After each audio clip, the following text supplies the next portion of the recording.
नमस्कार, हेलो। शुद्ध देसी रोमांस एक हल्की फुल्की रोमांटिक कॉमेडी है जिसे डायरेक्ट किया है मनीष शर्मा ने, जो इससे पहले बैंड बाजा बारात और लेडीज वर्सेस रिकी बैल जैसी फिल्में डायरेक्ट कर चुके हैं। इसे लिखा है जाने माने राइटर जयदीप सानी ने, जो हौसला का घोंसला, चक दे और रॉकेट सिंह जैसी नायाब फिल्में लिख चुके हैं। फिल्म का मुद्दा बेशक लव और रोमांस से जुड़ा हुआ है, लेकिन उससे भी ज्यादा जुड़ा है कमिटमेंट से।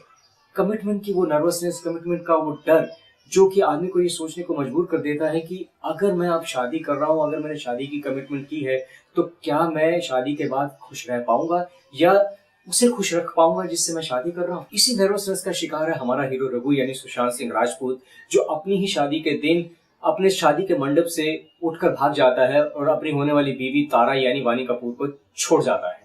और इसकी वजह बताई जाती है गायत्री यानी परिणीति चोपड़ा, जो इत्तेफाकन रघु की जिंदगी में आ जाती है। और फिर शुरू होती है रघु और गायत्री की लव स्टोरी। और लव स्टोरी के साथ साथ शुरू होती है लिव इन रिलेशनशिप, जिसे वैसे बॉलीवुड में सलाम नमस्ते, वेकअप सेट, कॉकटेल, बचना है हसीनों जैसी फिल्मों में दिखाया जा चुका है। लेकिन इसमें जयपुर जैसे शहर में लिव इन का एक अलग ही एंगल है, एक अलग ही टेस्ट है, नजरिया है कि छोटे से शहर में जब कोई लिव इन करता है तो उस माहौल में किस तरह की दिक्कतें और किस तरह के तानों और रिमार्क्स का सामना करना पड़ता है। ये सब बड़ी खूबसूरती से जयदीप सानी ने इस स्क्रीन प्ले में पिरोया है। ये लव और लिव इन रिलेशनशिप जब परवान चढ़ रहा होता है तो कहानी में एक जबरदस्त ट्विस्ट आता है और वापस वानी कपूर की एंट्री होती है रघु की लाइफ में, जिसकी वजह से ये बन जाता है एक ट्रायंगल।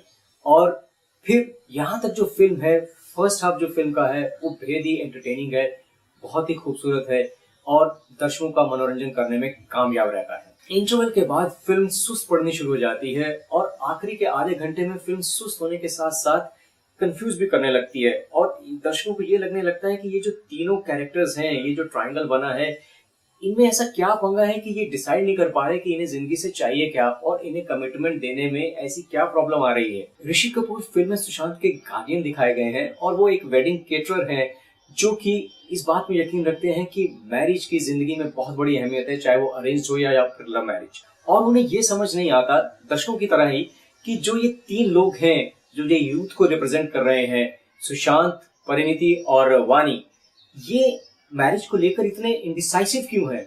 उनको ये कमिटमेंट देने में पंगा क्या है? जहां तक परफॉर्मेंसेस की बात है तो सुशांत ने एक नर्वसनेस से भरे, कमिटमेंट से डरते हुए वल्नरेबल बॉय नेक्स्ट डोर का किरदार बहुत ही खूबसूरती से निभाया है और ऋषि कपूर ने भी अपने किरदार के साथ फुल जस्टिस किया है।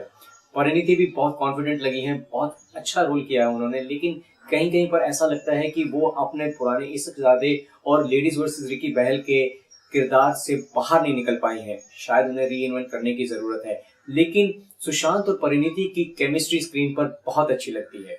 जहां तक वानी कपूर का सवाल है, उन्होंने बहुत कॉन्फिडेंट डेब्यू किया है। हाँ, उन्हें अपनी आवाज और डायलॉग्स और उनकी अदायगी पर काम करने की अभी जरूरत है।